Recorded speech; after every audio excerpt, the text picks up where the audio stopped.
तो गाइस कैसे हैं आप सभी लोग। हमारे इस चैनल पर आप सभी बंदों का स्वागत करते हैं। जो भी हमारे चैनल पर नया है प्लीज़ हमारे चैनल को सब्सक्राइब कर दीजिएगा, वीडियो को लाइक करना मत भूलिएगा और कमेंट कर अपनी राय ज़रूर बताना।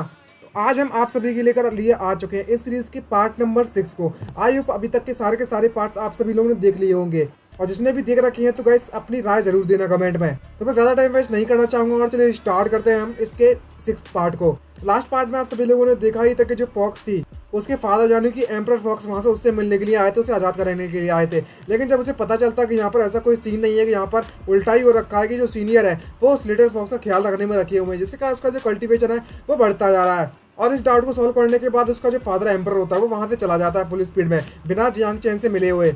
और उसके बाद जो लिटिल फॉक्स होती है वो चैन की सांस लेती है और मन में सोचते क्या लगती है, किस्मत की बात है कि जो मेरे फादर हैं मुझे यहाँ से जबरदस्ती खींचकर नहीं ले गए। एक तरफ मेरे फादर, एक तरफ यह सीनियर, अब मुझे इन दोनों के बीच में से किसी को चुनना होता। और ये चीज वाकई में मेरा सर दर्द घुमा देता है। और इस बारे में सोच कर जो लिटिल फॉक्स होती है वह बहुत ज्यादा परेशान हो गई होती है। तभी हमें दिखाया जाता है कि जो लिटिल फॉक्स होती है वो देखती है कि जूलिन और युजुनलान वहाँ पर आते हैं और उस लिटिल फॉक्स को अपने छोटे छोटे गुब्बारा बड़े बड़े गुब्बारों में फंसा लेते हैं, जिसके कारण उसे इतना ज़्यादा मजा आ रहा होता है उस लिटिल फॉक्स को कि वो उसी के बीच में फंस जाती है। और तभी वे कहने लगते हैं कि चलो चलते हैं गुड सिस्टर, जो सीनियर है वे हमारा इंतजार कर रहे होंगे तो हमें अब अंदर जाना चाहिए। और भाई इतने ज़्यादा मुलायम जगह पर किसी को लेटने को मिल जाए तो वो कौन मजे नहीं उठाएगा इसके। भले ही एक फॉक्स है, लेडी है, मतलब फीमेल है, कोई फर्क नहीं पड़ने वाला। भाई मुलायम गद्दों की बात ही अलग होती है। और इतना ज़्यादा प्रेशर झेलने के बाद, इतने ज़्यादा मुलायम प्रेशर झेलने के बाद मन में सोचते फॉक्स कह रही होती है मुझे जी चीज़ वाकई में बहुत ज़्यादा पसंद आ रही है, तो मैं अगर ऐसे ही लिटिल फॉक्स बन के रहूँ तो ज़्यादा बेटर रहेगा, ना कि अपने ह्यूमन फॉर्म में। मैं नहीं आने वाली अपने ह्यूमन फॉर्म में अभी। तभी जो अंकल लान होते हैं वे सब कुछ देखने में लगे हुए होते हैं और मन में सोचते क्या लगता है उन सभी को इस तरीके से देखते हुए, और कहता है कि कुछ ऐसी चीज़ें हैं जिन्हें रिजॉल्व करना बहुत ज़्यादा जरूरी है, जिससे कि पहले की वह काफ़ी ज़्यादा लेट हो जाए। तभी हमें दूसरी तरफ दिखाया जाता है उस फॉक्स एम्परर की तरफ से। यहाँ पर वो अपने फॉक्स क्लैन में चला जाता है। यहाँ पर जिन लोगों ने उसे उस प्रिंसेस के बारे में रिपोर्ट दी थी वे पूछते हैं क्या एम्परर आप वापस आ गए। और जो एम्परर होता है इस वक्त वह अपनी इंसानी फॉर्म में होता है और उसके जो चमचे होते हैं वो एम्परर से पूछने लगते हैं आखिरकार ये कैसा हो गया मेजेस्टी, आप बताइए क्या आप हमारी प्रिंसेस को वापस लेकर आए, क्या आपने उस मॉडल को अच्छा सबक सिखाया। और वो उल्टा सीधा उस मॉडल के बारे में यानी कि जियांग चैन के बारे में बोल रहे होते हैं और इतनी तक बकवास करते हैं कि एम्परर को बोलने का मौका नहीं देते। लेकिन इसके बाद इतनी बकवास सुनने के बाद एम्परर यानी कि फॉक्स एम्परर की सटक जाती है और वो बहुत ज़्यादा गुस्सा हो रहा होता है। और वह दोनों लास्ट क्वेश्चन पूछते हैं आखिरकार प्रिंसेस को आप अपने साथ लेकर क्यों नहीं आए हो। और इतनी देर सटकने के बाद जो फॉक्स एम्परर होता है वो चिल्लाते हैं उन लोगों से क्या लगता है कि तुम दोनों के दोनों अपना मुंह बंद करो। और इतनी देर जोर से चिल्लाता है कि वे दोनों के दोनों वहीं पर डर कर कांप जाते हैं और वो भीख मांगने लगते हैं अपनी जान की। और फॉक्स एम्परर उनसे कहने लगता है कि यहाँ पर इस मैटर के बारे में कोई भी बात नहीं करेगा आज से। तभी वो पूछने लगते तो आखिरकार हमारी प्रिंसेस के बारे में क्या। तभी एम्परर उसे बताता है कि वह उसकी किस्मत है, तो अब उससे हमारा कुछ भी लेना देना नहीं है उसकी किस्मत से। तो हम लोग सभी लोग अपने फॉक्स लेने वापस जा रहे हैं और वैसे ही वापस चले जाते हैं। दूसरी तरफ हमें जियांग चैन की तरफ दिखाया जाता है जो कि सोते हुए उठता है, लेकिन उसे कुछ भी समझ में नहीं आ रहा होता कि चल क्या रहा है। और दूसरी तरफ हमें दिखाया जाता है कि जो जूलिन होती है, युनलान होती है, जो फॉक्स होती है, कोई यूनजी और तो और अंकल लान भी काफ़ी ज़्यादा रिस्पेक्ट कर रहे होते हैं और काफ़ी ज़्यादा एडमायर कर रहे होते हैं कि बस उसके नाम पर से इसके यहाँ पर कोर्टयार्ड के अंदर घुसने पर से उसकी यादत हो गई थी फॉक्स एम्परर की। और इस तरीके की चमकती हुई आंखें देखने के बाद जियांग चैन को समझ में नहीं आ रहा था कि आखिरकार यहाँ पर चल क्या रहा है। और मन में सोचते क्या लगता है मैंने तो बस एक झपकी ली है, लेकिन इनको देखकर तो ऐसा लगता है कि यहाँ पर बहुत कुछ बदल चुका है। और जब एम्परर आया था तब जो जियांग चैन था वह सोने में लगा था, लेकिन उसमें कुछ भी समझ नहीं आता। और मन में सोचते क्या लगता है फिर से कि आखिरकार यहाँ सब चल क्या रहा है। खैर कोई बात नहीं, इसमें मैं कुछ कर भी नहीं सकता और अगर मुझे इसके बारे में पता भी नहीं होगा तो भी मुझे कोई फर्क पड़ने नहीं वाला। तभी कोई यूनजी के पास जाता है और उससे पूछ लगता है जो बुक मैंने तुम्हें रीड करने के लिए दी थी आखिरकार उसका तुम्हारा कैसा चल रहा है, क्या वह काम किया तुम्हारे लिए। तभी वो बताने लगता है मैंने इस बुक को पढ़ने के बाद वाकई मुझे काफ़ी ज़्यादा फायदा हुआ और इस बात पर मुझे भरोसा है कि मेरी जो कंडीशन है वो बहुत जल्दी ठीक हो जाएगी। तभी युनलान के पास जाता है और उससे पूछ लगता है तुम कुछ समय से कुछ ज़्यादा ही ध्यान लगाकर पढ़ने में लगी हो और इससे इतना ज़्यादा ध्यान लगाकर सीखने के कारण मैं तुम्हारी इस मेहनत से काफ़ी ज़्यादा सेटिस्फाई हूँ। लेकिन म्यूजिक सीखने के लिए तुम्हें एक बात हमेशा याद रखनी होगी कि इस म्यूजिक में तुम्हारा खुद का ओपिनियन भी होना बहुत ज़्यादा जरूरी है। तभी युनलान उससे क्या लगती है हाँ जी मास्टर।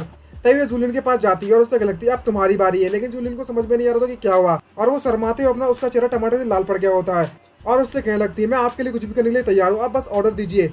और मन में सोचते कहने लगती है कि जो हमारे सीनियर है उन्होंने लास्ट में ही मुझे इंटेंशनली मेंशन किया है, इस बात को लेकर मैं बहुत ज़्यादा हैप्पी हूँ। अब मुझे भी समझ में नहीं आ रहा कि ये क्यों हैप्पी है। तभी अंकल वहाँ आते हैं और उससे क्या लगते हैं ये यंग मस मतलब उसको लेकर कभी तो खुश हो रहे होते। तभी जियांग चैन उससे कहने लगता है तुम्हारी जो परेशानी है, तुम्हारी जो बीमारी है उसको ठीक करने के लिए काफ़ी ज़्यादा कोर्सेज मतलब कई सारे ट्रीटमेंट का हमने इस्तेमाल कर रखा है और जो ट्रीटमेंट मैंने किए थे उसके जो इफेक्ट है वह भी तुम्हारी बॉडी में दिख रहे हैं और पहले के मुकाबले में तुम्हारी बॉडी कंडीशन भी ठीक हो गई है और हमारा जो नेक्स्ट स्टेप है वह फाइनल स्टेप होने वाला है। और उस तुम्हारी बॉडी से कम्प्लीटली तुम्हारी परेशानी को, तुम्हारी इस बीमारी को ठीक कर दिया जाएगा।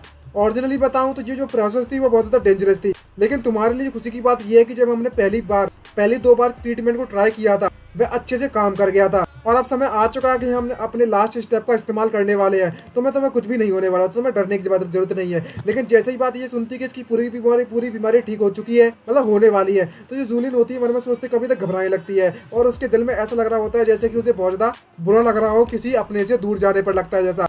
और वो कह लगती है क्या मेरी बीमारी सच में ठीक हो जाएगी? क्या ऐसा पॉसिबल हो सकता है? क्या ऐसा दुनिया में पॉसिबल था? ऐसा तो दुनिया में किसी ने नहीं बताया। और ये जो परेशानी, जो बीमारी है, वो मुझे बचपन से ही परेशान करने में लगी हुई थी। तो आखिरकार ये कैसे हो सकता है? क्योंकि जो मेरी बीमारी थी वो कोई छोटी मोटी बीमारी नहीं है, बल्कि मैं हेवनली सफरिंग मर्देंस है। और लोगों ने तो मुझे ये भी कह दिया था कि जब ये बच्ची ऐसी है कि ये कभी भी कल्टिवेट नहीं कर सकती, और तभी सब लोगों ने मुझे ये भी ताना मारा था कि एंशिएंट क्लैन की डिसेंडेंट कभी भी कल्टिवेट नहीं कर पाएगी, जो कि मेरे लिए वाकई में बहुत ज़्यादा बुरा था। और सभी लोग मुझे यह कहा करते थे कि ये एक डिफेक्टिव प्रोडक्ट है, और किस तरीके से इसकी सिर्फ बुराई किया करते थे बचपन से लेकर आज तक।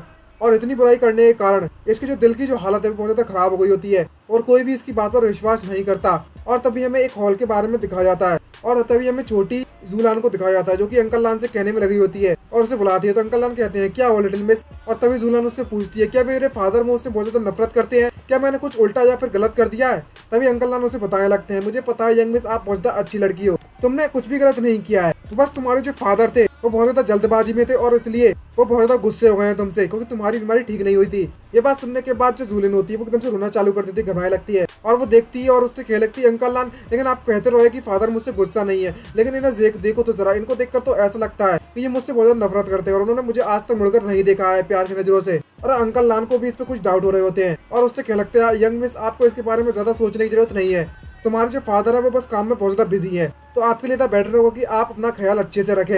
कैसा रहेगी अगर आप कल्टीवेट करके अपने फादर को दिखा दो फ्यूचर में, और उन्हें सरप्राइज कर दो तो? और इस बात को लेकर वह कभी तो खुश हो गई होती है। यहाँ पर वो मन में सोचते कह रही होती है अंकल लान, मुझे सच सच बताओ तो मुझे इसके बारे में पता हुआ है, और मुझे ये भी पता है कि मेरी बॉडी के अंदर हेवनली जेन सर्विंग मर्डेंस है, और मैं कभी भी अपनी लाइफ टाइम में कल्टीवेट नहीं कर पाऊंगी। और मुझे ये भी पता है कि जो वॉइड ट्राइब है वो कल्टीवेशन और स्ट्रेंथ पर काफ़ी ज़्यादा फोकस करती है, और मुझे ये भी पता है कि इसका जो मेरा जो स्टेटस है इस क्लैन में काफ़ी ज़्यादा लो है, और मुझे सभी लोग बहुत ज़्यादा बुरी तरीके से ट्रीट भी करते हैं, और मेरा जो ब्रदर है वो भी मुझे लेकर काफ़ी ज़्यादा बुरा समझता है मुझे, और शर्मिंदगी महसूस करता है जब मेरे टॉपिक पर बात आती है तो। और मुझे ये भी पता है कि मैं अपने फादर की नज़रों में किसी धूल के समान हूँ, लेकिन ये सब मैं नहीं चाहती कि ऐसा कुछ भी हो मेरे साथ। ये सब मेरी बीमारी कारण हो रहा है, वो भी हेवनली जेन सर्विंग मर्दन के कारण। लेकिन अगर मैं अपनी लिमिट्स को क्रॉस कर दूं और हेवनली जेन सर्विंग मर्दन का असर तोड़ दूं और प्रूव कर दूं कि मैं भी कल्टीवेट कर सकती हूँ, इस कर्ज को छोड़कर अपनी बॉडी से हटा सकती हूँ, और अगर मैं ऐसा करती हूँ तो मैं इस बात पर विश्वास करती हूँ कि जो मेरे फादर है वो मुझको लेकर काफी ज़्यादा इंप्रेस हो जाएंगे। और मुझे इस बात पर विश्वास नहीं हो रहा, कोई फर्क नहीं पड़ता कि ये आखिरकार कितना डिफिकल्ट होने वाला है मेरे लिए, लेकिन मैं पूरी जी जान लगा दूंगी अपनी,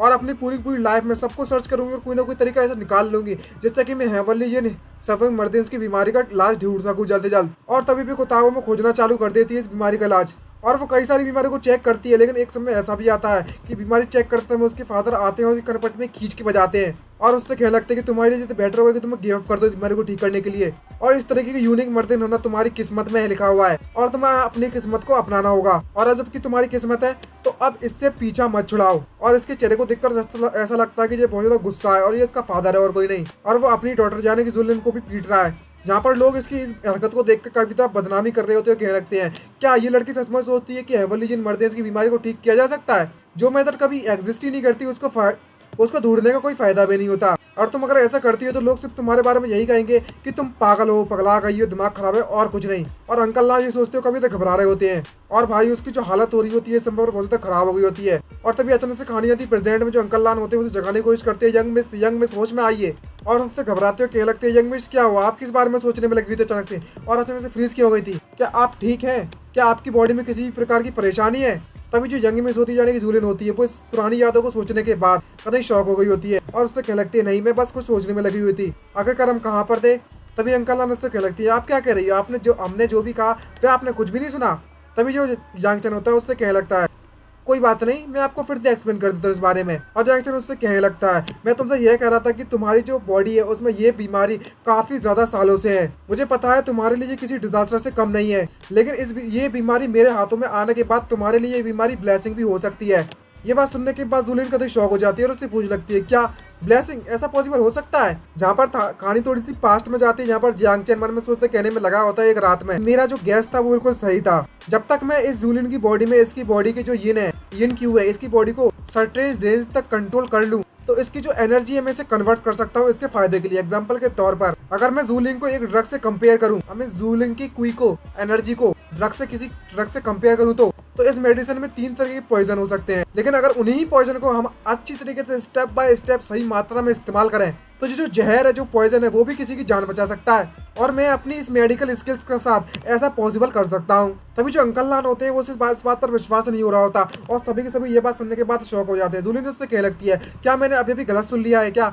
आप कह रहे हैं सीनियर की जो हेवनली जिन सेवन मर्दिन से जिसने मुझे इतने सालों तक परेशान करके रखा हुआ था वो मेरे लिए किसी ब्लेसिंग भी हो सकती है किसी प्रकार की। तभी जियांग चेन उससे क्या लगता है कि तुमने बिल्कुल सही सुना। जो तुम्हारे बॉडी के अंदर जो बीमारी है उन्हें सीधी तरीके से इंटरप्ट किया जाए तो तुम्हारी बॉडी के अंदर जो यिन क्यू है वह कंडेंस होने में लगी हुई है, जिसके कारण तुम्हारे जो ओरिजिन है वो थोड़े डैमेज हो गए हैं, जिसके कारण तुम्हारी फिजिकल प्रॉब्लम्स खड़ी हुई थी। लेकिन अगर मैं मेडिकल पॉइंट ऑफ व्यू से तुम्हें बताऊं तो जो वुमेन्स है वह यिन एनर्जी के साथ ही पैदा होती हैं और अगर तुम्हारी बॉडी के अंदर किसी वुमन के अंदर और ज्यादा मात्रा में यिन एनर्जी आ जाए तो ये उनके लिए बुरी बात नहीं हो जाएगी। और अगर मैं तुम्हारी बॉडी के अंदर जो यिन की मौजूद है उसे सर्टेन रेंज तक कंट्रोल कर लूं तो मैं ऐसा पॉसिबल कर सकता हूँ तुम्हारे लिए, जिससे कि जो यिन एनर्जी वो तुम्हारी बॉडी के लिए कोई परेशानी खड़ी नहीं करेगी फ्यूचर में। कैसा रहेगा कि अगर हम इस समय के दौरान तुम्हारा जो ओरिजिन है जो कि इतने सालों से तबाह हो चुका था उसे फिर से रिपेयर किया जाए तो? और अगर हम ऐसा करते हैं तो सिर्फ तुम्हारी डिसीज ही पूरी तरीके से ठीक नहीं हो जाएगी, यानी कि तुम्हारी बीमारी ठीक नहीं जाएगी, बल्कि में तुम्हारी जो बॉडी है वो पहले के मुकाबले में और ज़्यादा बेटर हो जाएगी, क्योंकि तुम्हारी बॉडी के अंदर काफी मात्रा में यिन एनर्जी मौजूद है। ऑफ कोर्स मैं बस कह रहा हूँ कि ये बस मेरा आइडिया है। और ये बात सुनने के बाद जो जूलिन होती है उसके आंसू निकल पड़ते हैं और वो काफी तो इमोशनल हो जाती है। तभी जियांग चेन उसके पास आता है और इस तरीके से रोते हुए शांत कराता है और उससे कहने लगता है मुझे पता है कि इतने सालों तक तुम्हें काफी तक परेशानियों का सामना करना पड़ा था, लेकिन अब तुम्हारी लाइफ के बारे में, तुम्हारी लाइफ का तुम्हारा फ्यूचर तुम्हें चुनने का अधिकार देता हूँ मैं। आखिरकार तुम क्या चुनना चाहोगी? चाहो तो मैं तुम्हारी बॉडी के अंदर से पूरी की पूरी तरीके से इस हेवनली जिन सेवन मर्दिन्स को तबाह कर सकता हूँ, मिटा सकता हूँ, और चाहो तो तुम इसको अपनी बॉडी के अंदर बनाकर किसी ब्लेसिंग की तरह बना सकती है इसको। ये बात सुनने के बाद वो काफी तो इमोशनल हो गई होती है और जिस तरीके से जो इसका जो हाथ है जियांग चेन का उसके सर पर पैट कर रहा है तो उसका चेहरा ये देखकर कभी लाल पड़ जाता है और काफी तो क्यूट दिख रही होती है और उसे रोने से शांत करा रहा होता है। और तभी जो कुंजन जी होते हैं उस बात पर विश्वास नहीं हो रहा होता है और उसे देखकर आके उसकी पसीने छूट जाते हैं और आंखें फटी फटी रह जाती हैं और कह रहा होता है क्या ऐसा पॉसिबल है इस दुनिया में? ये तो वाकई में अनबिलीवेबल है, मुझे इस बात पर बिल्कुल विश्वास नहीं हो रहा। अगर किसी कल्टीवेटर के तौर पर इससे बात किया जाए तो ये जो बीमारी है हेवनली जिन सर्वाइव मर्देंस वो किसी टॉर्चर से कम नहीं है। मैं कई हजार सालों से जिंदा हूँ इस दुनिया में,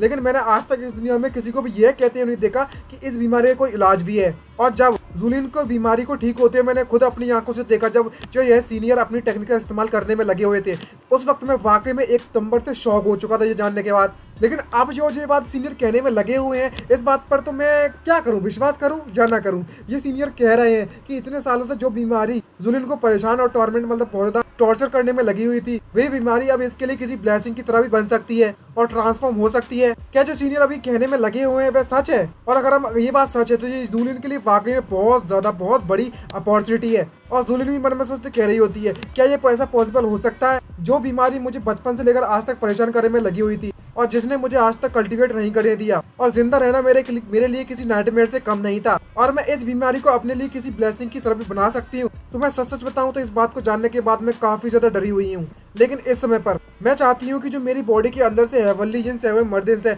वो जल्द से जल्द तुरंत के तुरंत ठीक हो जाए। लेकिन इस समय पर जो सीनियर मेरे सामने खड़े हुए हैं, जो ये सीनियर मुझे अपॉर्चुनिटी देने में लगे हुए हैं, उस अपॉर्चुनिटी की जरूरत मुझे फ्यूचर में पड़ सकती है। भले ही मेरी हेवनली जिन सेवन मर्दिन्स ठीक हो जाए, लेकिन अगर मैं उस अभी कल्टीवेट करना स्टार्ट करती हूँ तो ये मेरे लिए आगे चलकर काफी ज्यादा परेशानी वाली बात होगी, क्योंकि मुझे पता है कि मेरी बीमारी ठीक होने के बाद कल्टीवेट करना स्टार्ट भी कर दूं तो मैं अच्छी प्रोग्रेस भी कर सकती हूँ, लेकिन मैं बाकियों के मुकाबले में काफी तो लेट स्टार्ट होंगी मेरी कल्टीवेट होना। और जिनके पास हॉली बॉडी है उनके खिलाफ कम्पीट करना मेरे लिए ये वाकई में किसी बेवकूफ़ जैसा ख्याल है। अगर वाकई में फ्यूचर में इस तरीके की अपॉर्चुनिटी मुझे नहीं मिली तो, और इसके बाद मेरे जो पाथ है, मेरे जो फ्यूचर है वो काफी ज्यादा डिफिकल्ट हो जाएगा। और तभी जो जूलिन होती है वो अपना डिसीजन ले लेती है और जियांग चेन से कहने लगती है अच्छा ऐसी बात है तो मैं चाहूंगी कि आप इस बीमारी को मेरी बॉडी के अंदर ही छोड़ सकते हो और मैं अपने इस सीनियर पर विश्वास करना चाहूंगी और मैं करती हूँ विश्वास। तभी जियांग चेन उससे कहने लगता है तुम तो वाकई में बहुत ज्यादा बहादुर हो, तुम्हें ज्यादा घबराने की जरूरत नहीं है, जबकि मैंने तुम्हें इस मेथड के बारे में बताया हुआ है तो यहाँ पर तुम्हारे खिलाफ किसी प्रकार का कोई भी एक्सीडेंट नहीं होगा। और जबकि मैं तुमसे कह रहा हूँ कि इस बीमारी को मैं तुम्हारी ब्लेसिंग में बदल दूंगा तो मैं इसको तुम्हारी ब्लेसिंग में बदल दूंगा। ये बात सुनने के बाद जूलिन कहते एक्साइटेड होते हैं, उससे कहने लगती है आपका बहुत बहुत शुक्रिया सीनियर। और दूसरी तरफ जो अंकल लान होते हैं और जो जुनजी होते हैं इस बात पर बिल्कुल विश्वास नहीं कर पा रहे होते हैं, क्या करे चल क्या रहा है यहाँ पर। और वो कतई रोना चालू कर देते हैं और बहुत ज्यादा रोते हुए इतना ज्यादा कपकपा रहे होते हैं और कह रहे होते हैं अंकल लान ये तो वाकई में बहुत ज्यादा ग्रेट बात है। और कतई इमोशनल हो जाता है और इतना ज्यादा इमोशनल हो जाता है कि वो वहाँ पर जोर जोर से रोना चालू कर देता है। और तभी जियांग जन उससे क्या लगता है ठीक है अब हमारे इलाज का जल्दी ही समय आने वाला है, तो आज तुम्हें अच्छे से आराम करना होगा और कल से हम तुम्हारी इस बीमारी का इलाज ठीक करने वाले हैं, आई मीन स्टार्ट करने वाले हैं। तभी हमें इवनिंग का सीन दिखाया जाता है जहाँ पर जो जूलिंग होती है वो एक कमरे में आराम से खड़ी हुई होती है। तभी अंकल लान उसके पास आते हैं और उसे बुलाते हैं और वो उससे कहने लगते हैं यंग में मैं आज वॉइड क्लोन में वापस जाने वाला हूँ, क्या आप चाहती हैं कि सीनियर आपको जो ठीक करने में लगे हैं उस बीमारी से उस फैक्ट के बारे में मैं आपके फादर को जल्दी से जल्द बता दूं कि आपके हेवनली जीन सेवरिन मर्दन को ठीक किया जा सकता है और सीनियर उसे ठीक करने में लगे हुए हैं। ऐसा जूली ने अंकल लान से पूछ दिया। तभी अंकल लान उससे कह लगते हैं आपने बिल्कुल सही कहा, आपको वॉइड क्लोन से बाहर जाए हुए काफी तो समय गुजर चुका है। मुझे पता है जो हमारे लॉर्ड है उन्होंने आपको लिमिटेड समय दिया है और वह समय जल्दी खत्म होने वाला है। मैं इस बात का इंतजार करना चाहता था और अपनी आंखों से देखना चाहता है किस तरीके से आपकी हेवनली ये सर्विंग मर्दन जल्दी से ठीक हो जाए और पूरी तरीके से रिकवर हो जाए ताकि हम एक साथ मिलकर क्लैन में वापस जा सके। लेकिन आज का जो इंसिडेंट है जो वो भी हुआ है उस बात को लेकर मैं काफी चिंतित हूँ। और ऐसे समय पर अगर यंग लॉर्ड आप मतलब जो आप हमारे जो लीडर है वॉइड क्लैन के वे इस समय पर आपको ढूंढने के लिए आ गए तो आप अपने फादर का टेम्पर तो जानती हो ये बिल्कुल भी ठीक नहीं होगा। और जैसा कि आप जानती हो कि ये वॉइड क्लैन का लीडर है और एक तो एक कल्टीवेटर है और इतना ज्यादा पावरफुल कल्टीवेटर है कि कोई आम इंसान उसे बिल्कुल भी नहीं हरा सकता। आम कल्टीवेटर तो और जो भी वह कहता है वह करके दिखाता है। और अगर वह यहाँ पर आता है तो मैं इस बात को मैं समझ सकता हूँ और जानता हूँ कि अगर वह आपके फादर यहाँ पर आते हैं तो यहाँ पर एक बहुत बड़ी फाइट छिड़ जाएगी और ये आपके लिए ज्यादा बेटर होगा कि आप इस अपॉर्चुनिटी को एक्सेप्ट कर लें। तो मैं चाहता हूँ कि मैं अकेला वहाँ पर जाऊँ और एक्सप्लेन कर दूँ सारी की सारी सिचुएशन उस लॉर्ड को। ये सुनने के बाद जो जूलिन होती है वो बहुत शौक हो जाती है जहाँ पर वो उस समय के बारे में याद कर रही होती है जब उसके फादर ने उससे कहा था कि अब तुम्हें कभी भी इस बीमारी को ठीक करने के बारे में नहीं सोचना चाहिए। और जूलिन ने उससे कहा था मैं आज के बाद कभी इसके इलाज के बारे में नहीं बात करूंगी। तभी इसके बाद उससे क्या लगता है कि मुझे कविता अच्छा लगा कि तुम्हें सच्चाई के बारे में पता चल चुका है।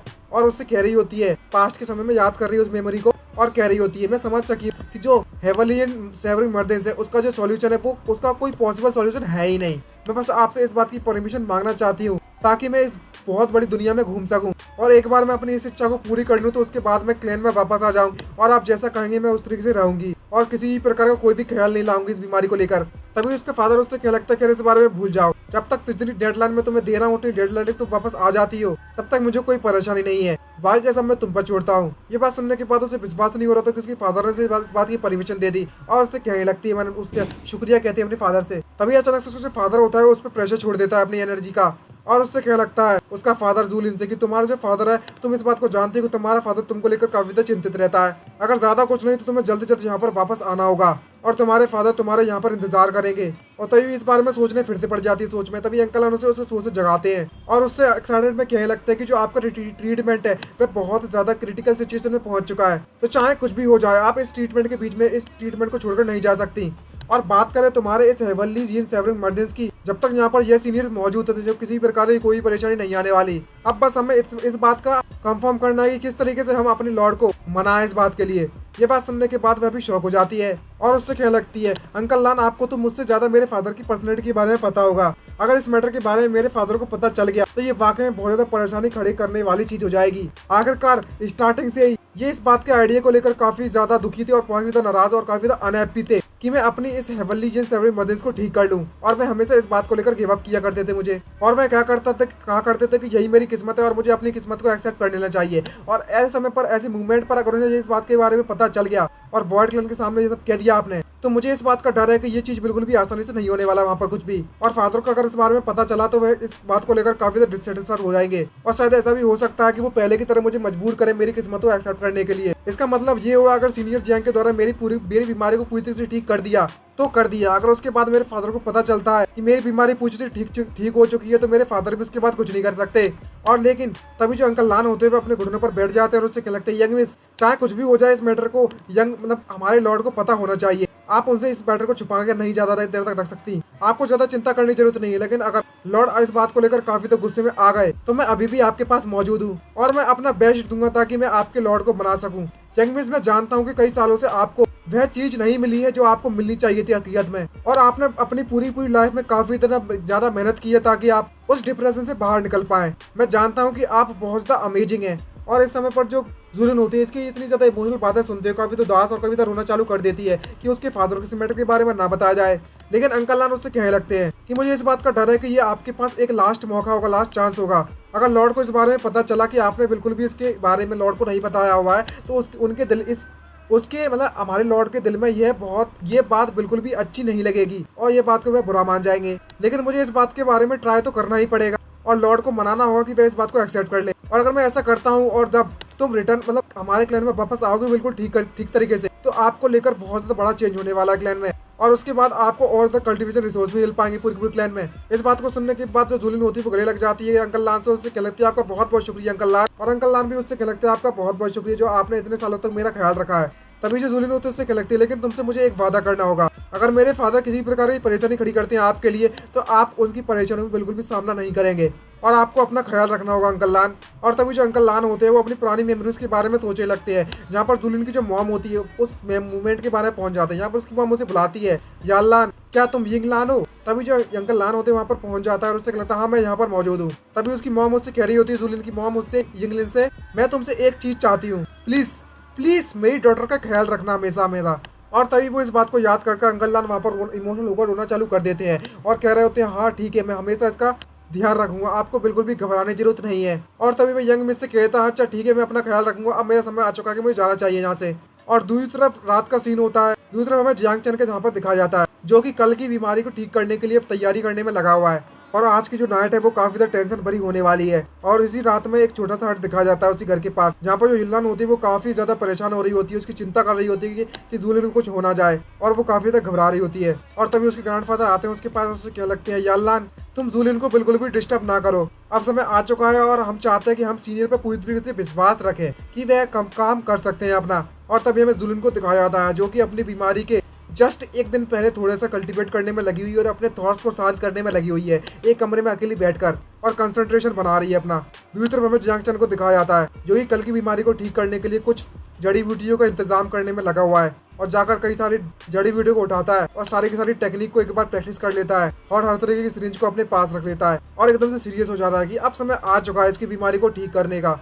और तभी नेक्स्ट डे के मॉर्निंग का सीन दिखा जाता है जहाँ पर जुलिन और युल्लान वहाँ पर पहुंच जाते हैं जियांग चैन के पास। तभी जुलिन कहने लगती है सीनियर। तभी इस तरह की कंडीशन देखने के बाद जो जियांग चैन होता है उससे क्या लगता है, तुम्हें देखकर तो ऐसा लगता है कि तुम काफी ज्यादा फिट कंडीशन में हो, तो अब जबकि तुम यहाँ पर आई चुकी हो तो मैं सारी की सारी प्रोसेस को एक्सप्लेन करने वाला हूँ एक एक करके आखिरकार मैं किस तरीके से फाइनल ट्रीटमेंट का इस्तेमाल करने वाला हूँ। तो हमारा फर्स्ट स्टेप होने वाला है कि जो कुछ मेडिसिन है तुम्हें इसे बॉयल कर इसके बाद लेना पड़ेगा और ऐसा करने से तुम्हारे बॉडी की जो ओरिजिन है वो उसे स्टेबलाइज कर सकते हैं और ऐसा करने से ट्रीटमेंट के दौरान तुम बेहोश नहीं होगी। और हमारा जो सेकंड मेथड है जिसे मैं इस्तेमाल करने वाला हूँ वो एक्यूपंक्चर मेथड होने वाला है और इसे इस्तेमाल करने का यह कारण है अगर मैं स्टिमुलेट करता हूँ तुम्हारे माइंड को एक्यूपॉइंट्स की मदद से तो तुम्हारी जो कॉन्शियसनेस है वो पूरी तरीके से ओपन हो जाएगी और ऐसा करने से तुम्हारे बॉडी के अंदर जो परेशानी जो बीमारी है वो धीरे धीरे करके सप्रेस होना चालू हो जाएगी। और बात करें थर्ड स्टेप, तो ये थर्ड स्टेप है वो तुम पर डिपेंड करता है और तुम्हारी प्रेजेंस पर डिपेंड करता है। और ये बात सुनने के बाद दुल्हन कह लगती है आपको कहने का मतलब क्या है कि मेरा प्रेजेंस पर डिपेंड करता है। तभी जियांग चैन उससे कह लगता है कि चाहे कुछ भी हो जाए जैसे ही मैं उनको ओपन करूँ तुम्हारी मर्डेंस को, तो तुम्हें क्या करना है, सबसे पहले तो तुम्हारी बॉडी के अंदर जो प्योर एनर्जी है उसे इमीडिएटली कंबाइन कर लेना है तुम्हारी बॉडी की फाउंडेशन के अंदर। मैं तुम्हारी मदद कर सकता हूँ स्टार्टिंग के 2 स्टेप कंप्लीट करने में, लेकिन बात करें लास्ट स्टेप की तो तुम्हारी प्रेजेंस पर डिपेंड करता है। क्या तुम इस बात को लेकर रेडी हो? तभी जुलिन उससे स्माइल मारती है क्यूट सी और उससे कहती है हाँ मैं रेडी हूँ सीनियर। और जियांग चैन भी उससे कहता है चलो अच्छी बात है कि तुम तैयार हो और उससे कहता है कि अब समय आ चुका है कि हम अपने इस ट्रीटमेंट को स्टार्ट करना है जल्द से जल्द।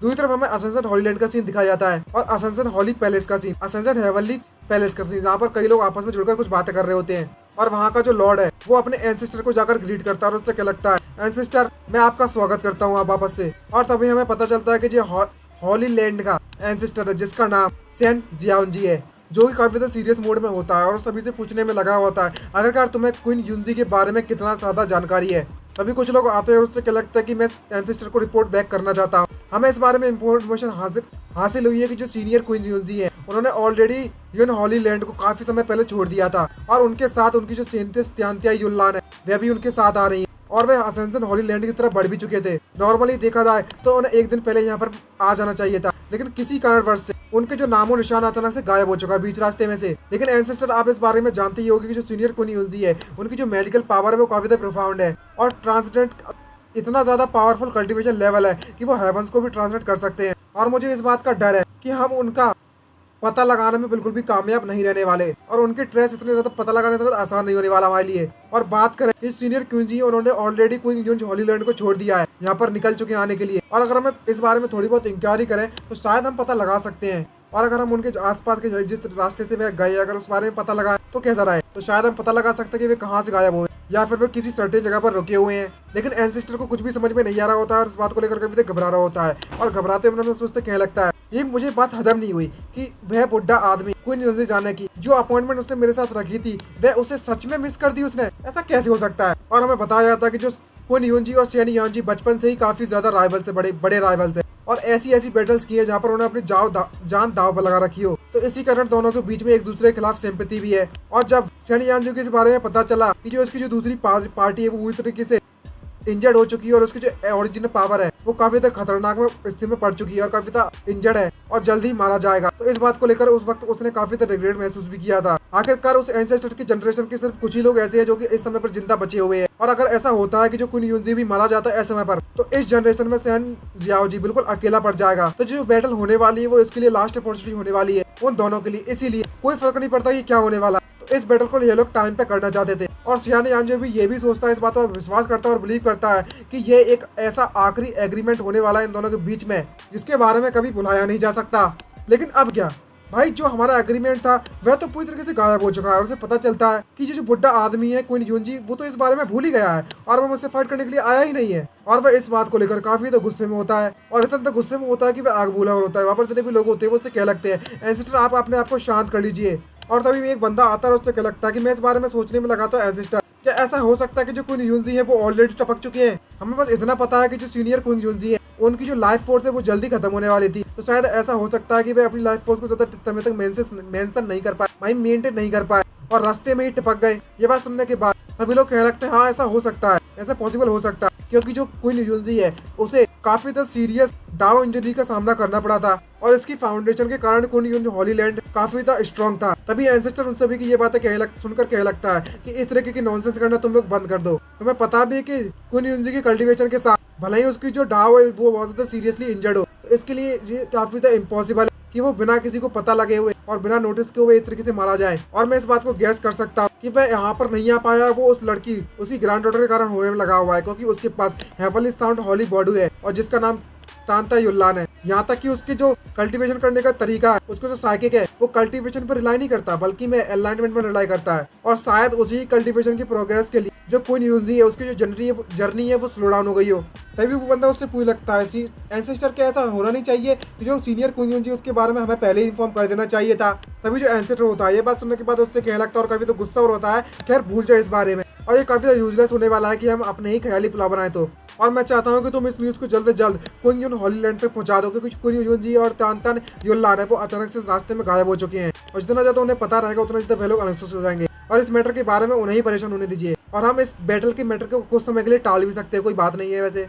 वैसे एक बात बताइए, जो यूए होंगे उसकी जो कल्टीवेशन है वो रिसेंटली कैसा चल रहा है। तभी यहाँ पर बताया जाता है और कहने लगता है कि मैं एंसेस्टर को रिपोर्ट करना चाहता हूँ कि आज कुछ समय से जो यूए कल्टीवेशन है वो काफी ज्यादा मात्रा में ब्रेक थ्रू करने में लगी हुई है और काफी ज्यादा पावरफुल बनते जा रही है धीरे धीरे, और इसे इतना ज्यादा समय नहीं लगने वाला जब इसका कल्टीवेशन लेवल और भी तो बढ़ जाएगा। ये बात सुनने के बाद एंसेस्टर काफी तो खुश होता है और कहने लगता है बहुत अच्छा, ये तो काफी अच्छा काम हुआ। ये बात जानने के बाद मुझे काफी तो खुशी हुई कि हमारी जो यंगर जनरेशन है वह भी धीरे धीरे करके कल्टीवेशन में काफी पावरफुल होती जा रही है। तभी यहाँ पर किसी की आवाज आती है और उससे क्या लगता है, एंसेस्टर में मेरे पास एक न्यूज है जो कि मैं आपको बताना चाहती थी कि जो यूए हुआंग की यंगर सिस्टर है युआन हुआंग, उसकी जो है इमोर्टल डाव फिनिक्स बॉडी है वो अचानक से अवेकन हो चुकी है कुछ समय पहले ही। तभी हमें दूसरी जगह का सीन दिखाया जाता है, यहाँ पर कोई उड़ते हुए उसकी तरफ आने में लगा हुआ होता है। यहाँ पर एंसेस्टर को ये बात पता चलती है कि इसकी इमोर्टल डाव हमें immortal Phoenix body cycle awaken हो चुकी है। तो वो ये जानने के बाद कभी तो शौक होता है, उससे क्या लगता है आखिरकार कैसे ये पॉसिबल हो सकता है, अगर उसकी इमोर्टल फिनिक्स बॉडी कैसे जाग उठी। यहाँ तक कि मैंने भी काफी तो कोशिश की थी तब भी नहीं कर पाया था मैं तो। और तभी को इससे क्या लगता है इस बारे में जो मू यूए होंगे उसके बारे में किसी में भी कभी भी इसके बारे में एक्सप्लेन नहीं किया इस बारे में, और मैंने भी इससे ज्यादा जानकारी हासिल करने में नहीं पूछा और मुझे भी इसके बारे में ज्यादा पता नहीं है। तभी हमें किसी को उस जगह पर आते हुए दिखाया जाता है। तभी एंसेस्टर उससे कहने लगता है उस बंदे से, खैर इस बारे में भूल जाओ, जब तक उसने एक अच्छी मेथड का इस्तेमाल किया हो तब तक कोई फर्क पड़ने नहीं वाला। इसका मतलब यही नहीं हुआ कि हमारे हॉलीलैंड में काफी एक और जीनियस आ चुका है और तभी हमें यूए वांग को दिखाया जाता है वहाँ पर, जो कि एक पेंटिंग लेकर आई हुई है। वो पेंटिंग और कोई नहीं है बल्कि मैं जियांग जान के द्वारा बनाई गई है, लेकिन अंदर की जा रही होती अभी तो बाहर है। और तभी एंसेस्टर और वो लोग बात कर रहे होते हैं और कोई उसे बता रहा होता है कि मू यूए वांग के लेवल तक पहुंच चुकी है उसका साइकिल और हमारे हॉलीलैंड में 2 जीनियस पैदा हो चुके हैं। ये तो वाकई में बहुत खुशी की बात है। तभी हमें यूए वांग को दिखाया जाता है जो कि अंदर घुस रही होती है उस असेंशन हेवनली पैलेस में। तभी कोई उससे कह रहा होता है कि यहाँ पर अभी तो हमारे एंसेस्टर भी मौजूद है और यहाँ पर जब जो 2 सिस्टर है वो ग्रो हो जाएंगी तो हमारे असेंशन हॉलीलैंड का जो फ्यूचर है वो डेफिनेटली ह्यूमन रेस की सबसे पीक पर पहुंच जाएगा और हम ही सबसे ज्यादा ग्रेट होंगे। और ये बात जानने के बाद सभी लोग हंसना चालू कर देते हैं। तभी जो हमारा ऑथर होता है वो सभी को अटेंशन करके बताता है कि जो इमेज हमें दिखाई जा रही है वह लड़की और कोई नहीं है बल्कि मैं यूए वांग है और रिसेंटली इसे कई बहुत बड़ी परेशानी का सामना करना पड़ रहा है और वह परेशानी कोई और परेशानी नहीं है बल्कि मैं जियांग चैन के द्वारा दी गई पेंटिंग है, क्योंकि यूए वांग का रिट्रीव कल्टीवेशन था वह इतना ज्यादा स्मूथ गया कि वे लगातार ब्रेक थ्रू किए जा रही थी और इसका जो लेवल है कल्टीवेशन का वो लगातार काफी मात्रा में बढ़ता गया। और यूए वांग ने इस बारे में कभी सोचा भी नहीं था कि इसकी सोल और साइकी एकदम से फ्यूज होना स्टार्ट हो जाएगी और इवेंचुअली वह एक होने के बाद मतलब दोनों के दोनों कंबाइन होने के बाद वह एक हो गई फ्यूज होने के बाद। और जितना यूए वांग ने सोचा था उससे ज्यादा इसकी कल्टीवेशन लेवल तरीके से कल्टीवेशन बढ़ने लगा और इतनी ज्यादा रफ्तार से इसका कल्टीवेशन बेस बढ़ने के कारण ये एकदम से शॉक हो जाइए, क्योंकि इतना ज्यादा कल्टीवेशन पहुंचने के लिए आम कल्टीवेटर को कई गुना डिकेड में कई सालों की मेहनत लगती है। लेकिन अगर दुनिया को इस बारे में पता चल गया कि इसकी जो कल्टीवेशन प्रोग्रेस है वो इतनी ज्यादा तेजी से बढ़ने में लगी हुई है तो जो काउंटलेस लोग हैं वो इसके पीछे पड़ जाएंगे और इसको जानने के बाद सभी शॉक हो जाएंगे। और ये मेरिकल किसी और चीज के लिए कारण नहीं हो रहा है बल्कि मैं यूए वांग के हाथ में एक पेंटिंग है जिसे देखकर तो ऐसा लगता है कि वे एक ऑर्डिनरी पेंटिंग स्क्रोल है। जब तक यूए वांग के हाथों में ये पेंटिंग प्रेजेंट है मौजूद है तब तक जो यूए वांग है वह कभी भी अपने कल्टीवेशन में किसी भी प्रकार की बोटलनेक को महसूस नहीं करेगी। लेकिन जब से वह असेंशन होली रियलिटी में एंटर की है उसका जो कल्टीवेशन है वो स्मूथली नहीं जा रहा है। इसका मतलब यह नहीं हुआ कि जो इसके हाथों में जो पेंटिंग है वो असेंशन हॉलीलैंड से भी ज्यादा पावरफुल है कि असेंशन हॉलीलैंड में जाने के बाद इतनी नहीं बढ़ रही कल्टीवेशन जितनी सिर्फ उससे ज्यादा तो इस पेंटिंग से बढ़ जा रही है अकेली। और तो और ये जो पेंटिंग मुझे जिस व्यक्ति ने दी है वह एक नंबर का इस दुनिया का सबसे ज्यादा पावरफुल का सबसे ज्यादा टेरिफाइंग सबसे ज्यादा डरावना बंदा है। और तो और सीधे शब्दों में कहा जाए तो एक बार को जो यूए वांग है ये भी सोच लिया कि उसकी जो सिस्टर है वह उस टेरिफाइंग बीइंग की प्लेथिंग बन चुकी है, खेलने वाला खिलौना। भाई कुछ ज्यादा ही ना सोच रही है। और इतना सोचने के बाद यूए वांग को ये सोचकर और भी ज्यादा गुस्सा आ रहा होता है और काफी ज्यादा डर महसूस लग रहा होता है। यहाँ पर वो मन में सोचते कभी तो गुस्सा हो रही थी आखिरकार जो युवान वांग है आखिरकार वो है कौन है।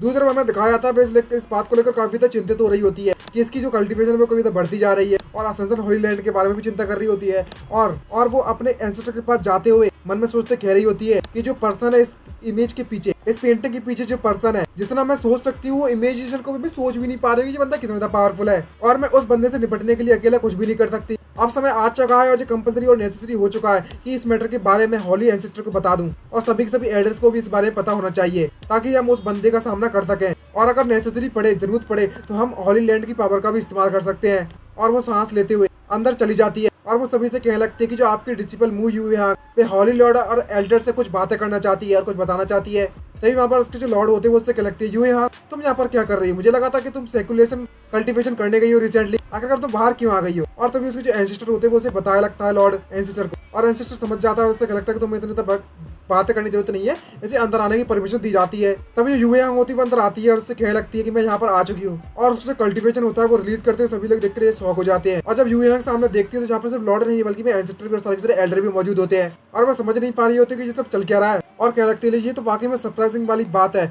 कि जो हमारे एंसेस्टर है जियाओ जी वह तो कई सालों से सेकुलेशन में कल्टीवेट करने में लगे हुए थे और ये मेरे लिए काफी ज्यादा अच्छा मौका है कि इस मैटर के बारे में मैं अपने एंसेस्टर को भी बता दूं और हमारे एंसेस्टर वाकई में बहुत ज्यादा पावरफुल है, शायद ये हमारी मदद कर सके इस परेशानी को सॉल्व करने में। तभी वो उसे ग्रीट करती है एंसेस्टर को और उससे क्या लगती है हॉली लॉर्ड और एल्डर्स और इतना रिस्पेक्टफुल तरीके से बात करती है तो जो लॉर्ड होता है वो उससे लगता है कि तुम्हें इस तरीके से पोलाइटली बात करने की जरूरत नहीं है यूए वांग, लेकिन तुम इस समय पर सेकुलेशन में नहीं थी क्या, तो आखिरकार तुम यहाँ पर आज क्या कर रही हो। तभी यूए उससे कहने लगती है, मैंने अपना जो रेगुलेशन कल्टीवेशन जिसके लिए मैं गई थी, मैंने ऑलरेडी उसे कंप्लीट कर लिया है और मैं यहाँ पर इस पेंटिंग के मैटर को लेकर आई हुई हूँ और मैं एंसेस्टर से इस बारे में बात पूछना चाहती हूँ, बताना चाहती हूँ और मैं चाहती हूँ कि सभी के सभी लोग इस पेंटिंग को देखें एक बार। लेकिन एल्डर्स और किसी को भी समझ नहीं आ रहा होता है कि आखिर क्या ये किस बारे में बात कर रही होती है और टोटली कंफ्यूज होते हैं और पेंटिंग को एकदम से सोच रहे होते हैं भाई ये नॉर्मल पेंटिंग है और सभी लोग कह रहे होते हैं, डिस्कस कर रहे होते हैं कि इस पेंटिंग का मटेरियल देखो तो जरा, इसको देखकर तो ऐसा लगता है कि ये बस एक जुबान पेपर है नॉर्मल और इतना ज्यादा खास नहीं है इसमें और सभी लोग उस पेंटिंग की बुराई करने लगे होते हैं। लेकिन जो एंसेस्टर होता है वो उसकी बातों पर ज्यादा सीरियस ध्यान नहीं लेता और उससे क्या लगता है कोई फर्क नहीं पड़ता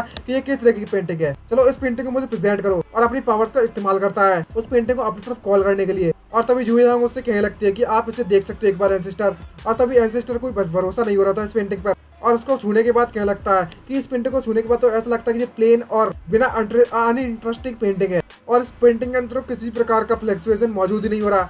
लेकिन फिर भी इस बच्ची का एक्सप्रेशन देखो तो जरा, इसका एक्सप्रेशन देखकर लगता नहीं है कि ये पेंटिंग और नॉर्मल है। क्या इस पेंटिंग के अंदर कुछ स्पेशल मौजूद है? खैर इसको ओपन करने के बाद पता चल ही जाएगा और वो धीरे करके उसे ओपन करना चालू कर देता है और जैसे ही उस पेंटिंग को वह ओपन करता है तो उस हॉल के अंदर एक बहुत बड़ा धमाका होता है और वह धमाका और किसी और का नहीं बल्कि में आइस का होता है, आई मीन बर्फीला धमाका होता है और वहां पर जितने भी एंसेस्टर, लॉर्ड और एल्डर्स होते हैं सभी के सभी लोग इसको देखकर डर जाते हैं क्योंकि सभी के सभी लोग उस बर्फ में जम जाते हैं और कहने लगते हैं ये कितनी खतरनाक और कितना डरावनी चिल है। और आखिरकार यहाँ पर चल क्या रहा है और पूरा इलाका बर्फ से जम जाता है और सभी के सभी लोग इस बात को लेकर शौक होते हैं, चिल्लाने लगते हैं कि चल क्या रहा है। और खासकर वह एंसेस्टर जो कि इतना ज्यादा ठंड को बिल्कुल ही बर्दाश्त नहीं कर पा रहे होते हैं और पूछने लगता है आखिरकार इस पेंटिंग का ओरिजिन कहाँ है और ये कहाँ से आई, ये पेंटिंग तुम्हें कहाँ मिल गई।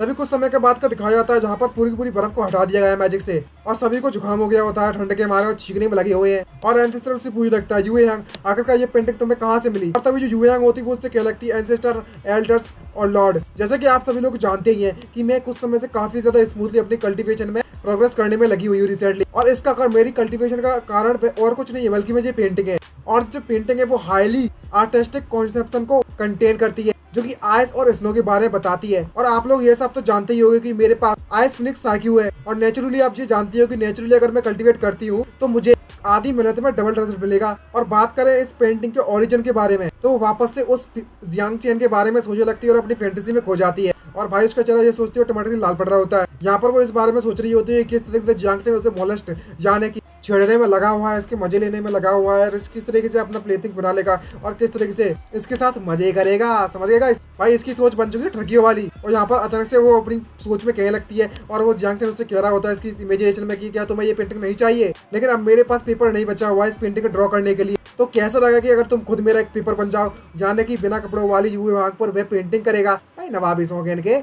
और इस तरीके की सोच कर उसे चकरा जाती है और कुछ भी समझ में नहीं आ रहा होता कि अगर जैसे चल क्या रहा है मेरे साथ। और वो अपने एंसेस्टर को बताती है कि इस पेंटिंग को मैंने एक रिसेंटली एक मिस्टीरियस पर्सन के द्वारा प्राप्त किया है और इसको देखो तो इसे एक मिस्टीरियस पेंटिंग एक बंदे के द्वारा मिस्टीरियस कल्टीवेटर के द्वारा पेंट करा गया है और तो और मैंने इस पेंटिंग के बदले में अपनी बॉडी उसको दे दी और उस बंदे ने ऑलमोस्ट मेरी बॉडी पर पेंट कर दिया होता है और भाई एकदम से लवली डबी वाला सीन आ गया होता है और वो सोचने में लगी हुई होती है आखिर से तो चल क्या रहा है ये सब। और हर जब भी उस जियांग चेन के बारे में सोचती है तो उसके ख्यालों में सिर्फ जियांग चेन आता है जो कि रोमांस चल रहा होता है इसके साथ और कहने लगती कि भले ही मैंने उस मिस्टीरियस बंदे के साथ सिर्फ कुछ ही बार कांटेक्ट किया है लेकिन एक बात को लेकर मैं पूरी तरीके से सर्टेन हूँ कि वो मुझे और मेरी सिस्टर को वह किस तरीके से ट्रीट करता है। यह जो पर्सन है वो एक नंबर का ईविल है और इसका कोई बुरा प्लान बनाने में लगा हुआ है और वह इतना ज़्यादा पावरफुल है और उसका जो इतना ज़्यादा बुरा प्लान बनाने में लगा हुआ है कि ये पूरे कल्टीवेशन वर्ल्ड को उथल पुथल करके रख देगा। ये बात सुनने के बाद दोनों को इस बात पर विश्वास नहीं हो रहा होता है तो शौक हो जाते हैं और कुछ भी समझ में नहीं आ रहा होता है। दूसरी तरफ हम जियांग चेन को दिखाया जाता है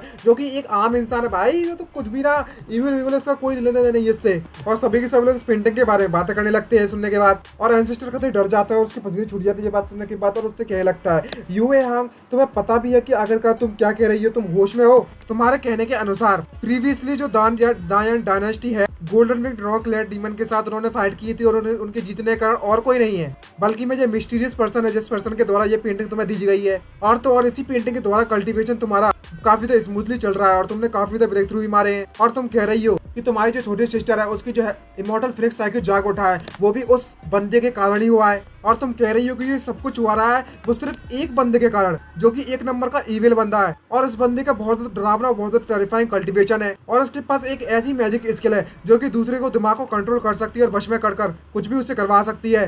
और वह हमारे इस होली लैंड के दो सबसे ज्यादा पावरफुल और सबसे ज्यादा इंटेलिजेंट और जीनियस कल्टिवेटर्स को कंट्रोल करना चाहता है। और तो और तुम कह रही हो कि उस डेविल का जो हाथ है वो हमारे इस ह्यूमन रेस के 2 मेजर पावर हाउस तक भी पहुंच चुकी है, असेंशन इमॉर्टल पैलेस और तो और ग्रेट यान इंपीरियल डायनेस्टी। ये बात सुनने के बाद उसे बिल्कुल भी इस बात पर विश्वास नहीं हो रहा होता है और उसके पसीने छूट जाते हैं और डर के मारे शौक हो जाता है सिस्टर भी। और जू यांग भी उससे लगती है ये बात सच है जो मैं कह रही हूँ आपसे। और वो अचानक से पता नहीं क्यों पर क्यों ये एंसेस्टर अचानक से एक्साइटेड से भर जाता है और उससे कहने लगता है ये तो वाकई बहुत इंटरेस्टिंग बात है, अच्छा है, बहुत अच्छा है। अब लगता है कि मुझे इस मिस्टीरियस पर्सन से मिलना ही चाहिए, कोई फर्क नहीं पड़ता ही कब और कैसे, लेकिन मिलना तो पड़ेगा। और वो इतना ज्यादा एक्साइटेड हो जाता है कि वहाँ के अपना ऑरा को रिलीज कर देता है बिना जान पहचान के। और सभी के सभी लोग ये देखकर घबरा जाते हैं और सभी लोग उसे शांत होने के लिए कहने लगते हैं, लेकिन एंसेस्टर उससे कहने लगता है सभी लोगों से मैं देखना चाहता हूँ कि आखिरकार इस बंदे की प्लान क्या है और फ्यूचर में ये करना क्या चाहता है, हासिल करना क्या चाहता है। अगर वह सच में पूरे कल्टीवेशन वर्ल्ड को धमकाने में लगा हुआ है और कुछ भी नुकसान करता है तो अगर मुझे इसके लिए अपनी जान ही क्यों ना नचवेर करने पड़े, मैं उसके इविल प्लान को रोक कर ही रहूंगा। और कोई भी इसके इतना ज्यादा ऑरा को रिलीज करते हुए महसूस नहीं कर पा रहा होता है। तभी यू यांग उससे कहने लगती है एंसेस्टर जरा 1 मिनट रुकिए, जो मिस्टीरियस बंदा है वो बहुत ज्यादा पावरफुल है, तो मैं आपसे रिक्वेस्ट करती हूँ कि आप उस पर अटैक करने से पहले पूरी तरीके से तैयारियां करके रखें।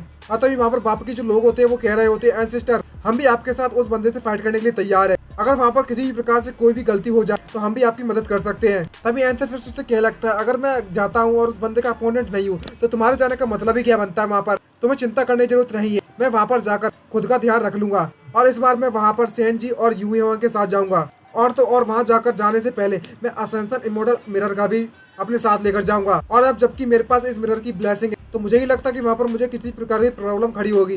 ये बात सुनने के बाद दोनों को दोनों शौक हो जाते हैं और तभी पूरी सलवक शौक होते क्या लगता है क्या जो एंसेस्टर है वो वाकई में असेंशन इमॉर्टल मिरर का इस्तेमाल करना चाहते हैं इस बार। तभी हमें असेंशन सिटी के बाहर का सीन दिखाया जाता है, किसी को आते हुए दिखाया जाता है और बल्कि में ये कोई और नहीं है बल्कि में एम्परर और जीजुआन है। जीजुआन तभी एम्परर से कहने में लगा हुआ था फादर हम लोग सीनियर को रेस्पेक्ट देने के लिए जा रहे हैं इस बार, क्या ये हमारे लिए ठीक रहेगा कि अगर हम खाली हाथ उनके पास जाते हैं तो बिना कुछ लिए हुए। तभी जो एम्परर होता है वो उससे कहने लगता है जीजुआन तुम कुछ ज्यादा ही सोचने में लगे हो इस बारे में, तुम जानती हो कि जो हमारे सीनियर जैसे जो लोग हैं वो ट्रूली एक्सपर्ट होते हैं और चाहे हम उनके लिए कुछ भी ले जाएं उन्हें उनसे कोई फर्क नहीं पड़ने वाला, भले ही हम उनके लिए काफी ज्यादा गिफ्ट तैयार कर ले। जरा इस बारे में सोचो जरा, तुम्हें लगता है कि इस दुनिया की जो चीजें है वो सीनियर के आंखों में कोई मतलब भी रखती हैं? उन्होंने हमारी मदद की है ताकि हम गोल्डन विंग रॉक क्लन को आसानी से हरा सके, वो भी एक पेंटिंग की मदद से। और इस तरह की जो एक्सपर्ट है वो बिना किसी कल्टीवेशन चीज के रिलेटेड के अलावा किसी और चीज को पसंद करेंगे ही नहीं। और तुम एक बात हमेशा याद रखना कि जितना ज्यादा पावरफुल बंदा होता है उतना ही ज्यादा वो अपनी किस्मत और फॉर्च्यून पर ध्यान देता है। हमारा सीनियर के साथ मिलना हमारी किस्मत थी और उसके द्वारा हमें गाइड किया जा रहा है, ये हमारा फॉर्च्यून है। और तभी में सारी की सारी बातों को सारे पॉइंट को नोट किया जा रहा होता है और कह रहा होता है जीजुआन ये वाकई में बहुत ज्यादा अच्छी चीज है। मैं इस बात को सुनने के बाद एनलाइटेड हो गया। और तभी एम्परर उसे क्या लगता है अगर यहाँ पर किसी प्रकार का कोई किस्मत या फिर फॉर्च्यून नहीं होगा तो भले ही सीनियर तुम्हारे सामने ही खड़े क्यों न हो जाए तुम उनको कभी भी महसूस नहीं कर पाओगे। तो जब हम सीनियर से मिले थे तो हमें उन्हें अपनी सबसे नेचुरल स्टेट को दिखाना होगा।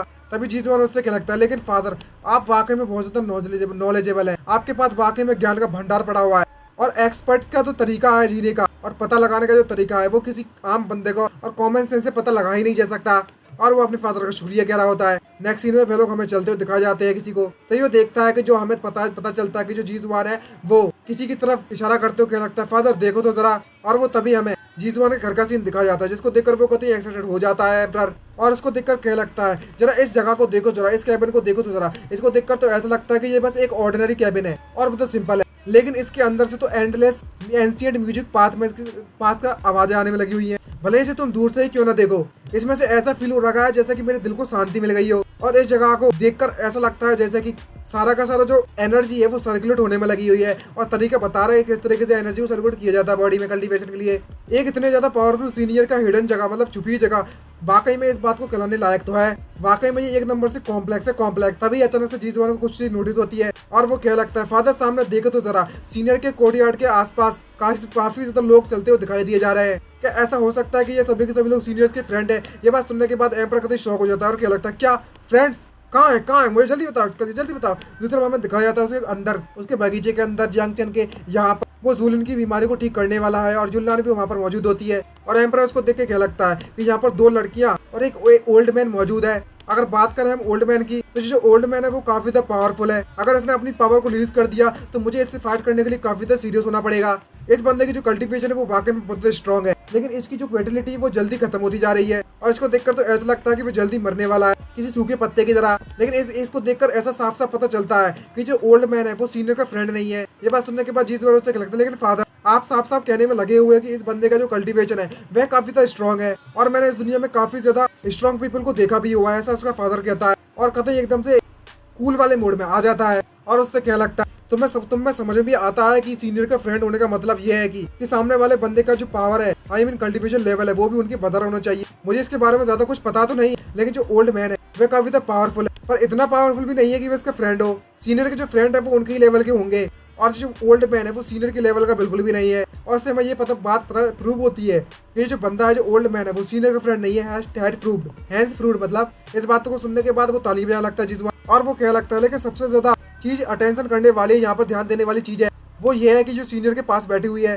जो कि बेयरफुट वुमन बैठी हुई उसके बगल में, उसको ज्यादा ध्यान देने वाली बात है। इस वुमन का इस लड़की का जो कल्टीवेशन है वो वाकई में बहुत ज्यादा लो है, लेकिन इस लड़की के अंदर इस लड़की की बॉडी के अंदर ऐसा महसूस होता है जैसे कि इस बॉडी के अंदर बहुत ज्यादा एक्सट्रीमली ह्यूज अमाउंट में एनर्जी मौजूद है। और तो और तभी जीजवान उससे पूछ लगता है, फादर क्या आपको कोई क्लू पता चलता है कि ये कौन है? लेकिन उस एम्पर को कुछ भी समझ में नहीं आ रहा होता है, उससे क्या लगता नहीं अभी के मूवमेंट में कुछ भी नहीं। और जरा सीनियर को देखो तो जरा सीनियर इस वक्त एक निडल को पकड़े हुए हैं अपने हाथों में और तभी जो सीनियर होता है उस निडल को जूलियन के माथे में घुसेड़ देता है और सारी की सारी सिचुएशन वो एक्सप्लेन कर रहा होता है जीजवान को। इसको देखकर ऐसा लगता है कि जो हमारे सीनियर है इस वक्त मेडिसिन की प्रैक्टिस करने में लगे हुए हैं और तभी जहाँ जिस जगह पर जो सीनियर ने जियांग चैन ने नीडल घुसी हुई है वहां से एनर्जी लीक होना स्टार्ट हो जाती है। ये सुनने के बाद एम्परर कभी शौक हो जाता है और उससे लगता है, लेकिन आखिरकार ये कैसे पॉसिबल हो सकता है? इतनी ज्यादा वॉयलेंट पावर, उस वॉयलेंट पावर को हमारे सीनियर ने सिर्फ एक नीडल से कन्वर्ट कर दिया है यूजुअल स्टेट में। अब ये लड़की इस पावर का इस्तेमाल कर सकती है अपने अनुसार। और तभी जो ग्रैंडपा क्वीन यूजी होती है देखने के बाद वो काफी शौक हो जाते हैं और एम्परर भी ये देखकर शौक हो जाते हैं और दोनों को दोनों कह लगते हैं इस लड़की की जो फ्यूचर है वो वाकई में अनलिमिटेड है।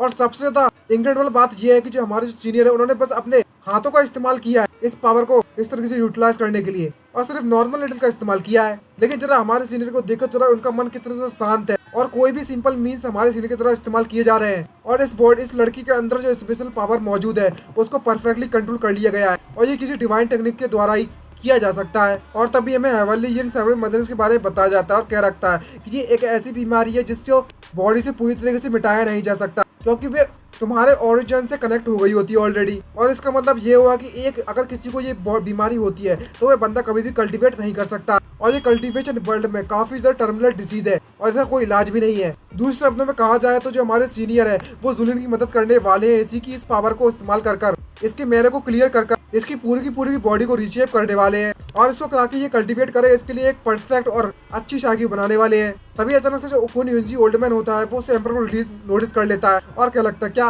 तुम लोग यहाँ पर चुपके से देखने में लगे हुए सब? और तभी क्वीन यूजी से पहचान लेता है और उससे क्या लगता है क्या तुम तो ग्रेट यान एम्पर हो जी युनदिया, तुम यहाँ पर क्या कर रहे हो? तभी जो युआन होती है युनलान होती है वो उससे पूछ लगती है ग्रैंडपा आप कह रहे हैं कि जो सामने बंदा खड़ा हुआ है वह ग्रेट यान का एम्पर है और ये बंदा तो ह्यूमन रेस का टॉप फिगर है और ये काफी तो फेमस है हमारे हॉली मास्टर हॉलैंड्स में। तभी जो जियांग चैन होता है वो युनलान को बुलाता है और उससे क्या लगता है कि जो मेडिसिन बात मैंने तुमसे तैयार करने के लिए कही थी कि मैं तैयार है। और तभी युनलान उससे क्या लगती है हाँ मास्टर मैंने इसे तैयार कर रखा है। और तभी एक पॉट उससे खोलती है तो उस पॉट को देखने के बाद वो कभी शौक हो जाती है, उसका चेहरा देखने के बाद टमाटर लाल पड़ जाता है और उससे क्या लगती है क्या ये चीज क्या हो रखी है इस पॉट में? और उस पैंट में से काफी ज्यादा एनर्जी निकल रही होती है और उसकी जो स्मेल आ रही होती है उसको सूखने भर से ही इन सभी का कल्टीवेशन बढ़ने लगता है। और तभी ग्रैंडपा उससे पूछने लगता है युनलान आखिरकार तुमने इसके अंदर ऐसा क्या पुट कर दिया कि इतनी ज्यादा अच्छी स्मेल आने में लगी हुई है? तभी युनलान उससे क्या लगता है जो बैकयार्ड में जो चीजें लगी हुई है मैंने बस वही इस्तेमाल किया और कुछ भी नहीं। तभी एम्परर भी जीजुआन से कहने में लगा तो है क्या तुमने देखा क्या किस तरह की स्मेल आ रही है यहाँ से? और तभी यहाँ पे कई सारी मेडिसिन के बारे में बताया जाता है हमें और इसमें इतनी ज्यादा मेडिसिन होती है कि वो उसे चाइनीज हर्ब्स के नेम से भी जाना जाता है और कई सारी बीमारियां ठीक करने में मदद भी करती है। और इतनी ज्यादा मेडिसिन के नाम जानने के बाद तो हमें भी ना पता खैर इसके बारे में भूल जाओ, मैं मेडिसिन के डीप में नहीं जा रहा। इसको देखने के बाद पता चलता है कि युनलान को तो वो काफी शौक भी हो रही होती है और उसको बार बार सूंघे जा रही होती है और काफी क्यूट भी लग रही होती है और कह रही होती है कि मैंने इस मेडिसिन के भारत के अंदर बात के अंदर कुछ भी खास नहीं मिलाया हुआ है। लेकिन जो सीनियर के बैकयार्ड में जो चीजें लगाई गई हैं हर्ब्स उगाई गई हैं उनको देखकर तो ऐसा लगता है कि बस नॉर्मल हर्ब्स है, लेकिन असली सच्चाई बताया जाए इसके बारे में तो सारे के साथ जो हर्ब्स है वो बहुत ज्यादा प्रीसियस है और सीधे शब्दों में कहा जाए तो जो डिवाइन थिंग्स हैं और जो हम पूरी कल्टिवेशन वर्ल्ड में ऐसे पाना बहुत ज़्यादा मुश्किल है। बिल्कुल सही कहा, ये बिल्कुल सही है, ऐसा ही हो सकता है। और तभी वो उसके एक बूंद अपने उंगली में लेती है और उसे चखना चालू कर देती है। और जब वो उसको चखना चालू कर रही होती है तो जैक्सन सब कुछ देखने में लगा हुआ था और उसे कुछ भी समझ में नहीं आ रहा था कि ये चल क्या रहा है, ये लड़की कर क्या रही है। तभी जैक्सन उससे क्या लगता है, युनलान मैंने जूलिन के सारे जो सेंसेस है अपनी एक्यूपेंचर मेथड के द्वारा सील कर दिए हैं, तो अब वो आउटसाइड वर्ल्ड से कुछ भी महसूस नहीं कर सकती है। तो मैं चाहता हूँ कि तुम जूलिन को इस मेडिकल बकेट में डाल दो और इसकी मदद करो बात लेने में।